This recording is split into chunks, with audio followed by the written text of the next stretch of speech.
নমস্কার। আজকে যে রেসিপিটা আমি শেয়ার করছি সেটাকে কেউ দই চিকেন বলে, কেউ শাহি চিকেনও বলে। কিন্তু যাই বলুক না, কিন্তু রেসিপিটা দুর্দান্ত হয়।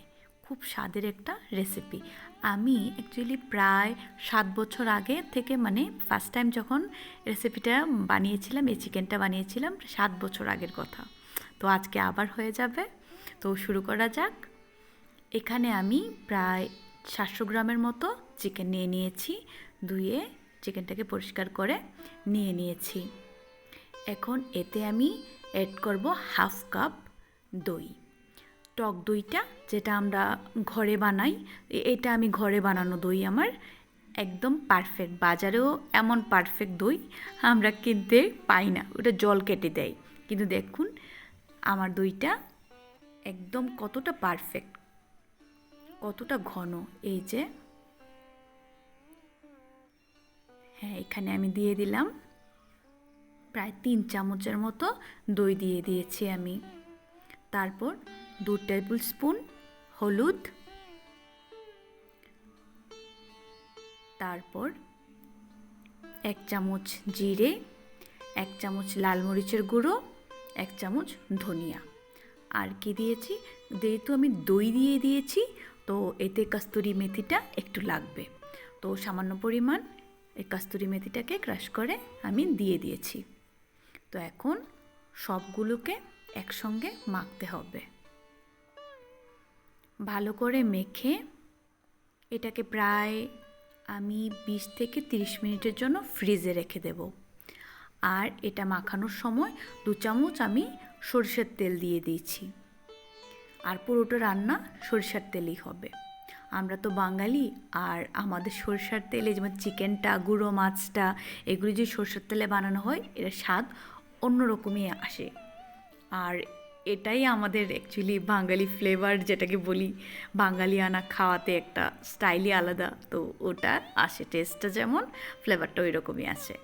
তো এইখানে আমি 2টো আলুকে কেটে নিয়েছি আর 4টে পেঁয়াজ কেটে নিয়েছি।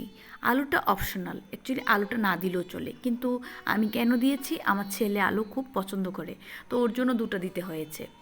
এমনিতে কিন্তু শাহি চিকেনে আলু হয় না। তো আর এখানে আমি মশলা নিয়ে নিয়েছি, 2-3টে পেঁয়াজকে কুচি করে নিয়েছি, আদা নিয়ে নিয়েছি, 2টো রসুন নিয়ে নিয়েছি, আর কাঁচামরিচ, কিন্তু কাঁচামরিচগুলিও লাল, কারণ যেহেতু আমার কালারটা একদম মন মতো হতে হবে। তো গুঁড়ো মরিচ তো এত খাওয়াও ভালো না, তো আমি কমই ইউজ করি। আর এখানে তাই লাল মরিচটা নিয়েছি, যাতে মশলাটা একটু লাল হয়। অপরদিকে এখানে প্যানের মধ্যে আমি সরষের তেল দিয়ে দিয়েছি, তেজপাতা দিয়ে দিয়েছি। আর এখন 4 টুকরো যে আলুটাকে একটু লাল করে ভেজে আমি নামিয়ে নেব, পেঁয়াজের সঙ্গে নামিয়ে রেখে দেব। এখন অ্যাড করব না, পরে অ্যাড করে দেব। তো আমার আলুগুলি প্রায় লাল হয়ে গেছে, ভাজা হয়ে গেছে। তো আমি এগুলিকে পেঁয়াজের সঙ্গে উঠিয়ে রেখে দিয়েছি। তেল তো রয়ে গেছে, এই তেলে আমি পেস্ট করা মশলাটা দিয়ে দিলাম। মশলাটাকে একটু নেড়েচেড়ে ভেজে নেব। আর এতে অ্যাড করে দেব একটু 1/2 টেবিল স্পুন জিরা আর 1/2 টেবিল স্পুন ধনিয়া। কেন কি, আমি ওই চিকেনটাকে ম্যারিনেট করার সময় তো অলরেডি সব মশলা দিয়ে দিয়েছিলাম, তাই এখন আর বেশি দেইনি আর কি। অল্প অল্প জিরা আর ধনিয়া দিয়ে দিয়েছি। তো স্বাদ মতো এখানে লবণ আমি অ্যাড করে দিয়েছি। ভালো করে এখন একটু ভেজে নেব, যাতে মশলাটা ভালো করে কষে যায়। তো মশলাটা তেল ছাড়া যখন শুরু করে, তখন আমি চিকেনটা ফ্রিজ থেকে বের করে নিয়ে নিলাম। প্রায় 20 থেকে 30 মিনিট ফ্রিজে রাখার পর আমি চিকেনটাকে বের করে নিয়েছি। এখন ভালো করে কষিয়ে নেব। এই পর্যায়ে এতে আমি অ্যাড করে দেব ওই যে ভাজা আলুটা আর পেঁয়াজগুলি, সবগুলি একসঙ্গে অ্যাড করে ভালো করে ভেজে নিয়ে নেব। এখন একটু ঢেকে দিয়েছিলাম 5 মিনিটের জন্য।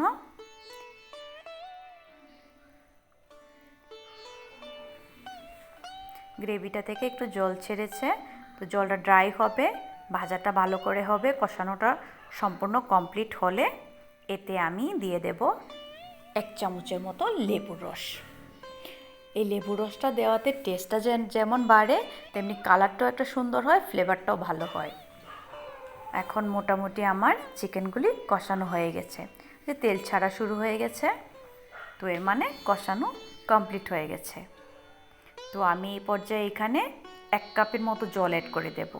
যেহেতু আমার আলু, পেঁয়াজ এবং চিকেন সব কিছু কষানোর মধ্যে বয়েল হয়ে গেছে, তো আমার বেশি জলের দরকার এখানে পড়বে না।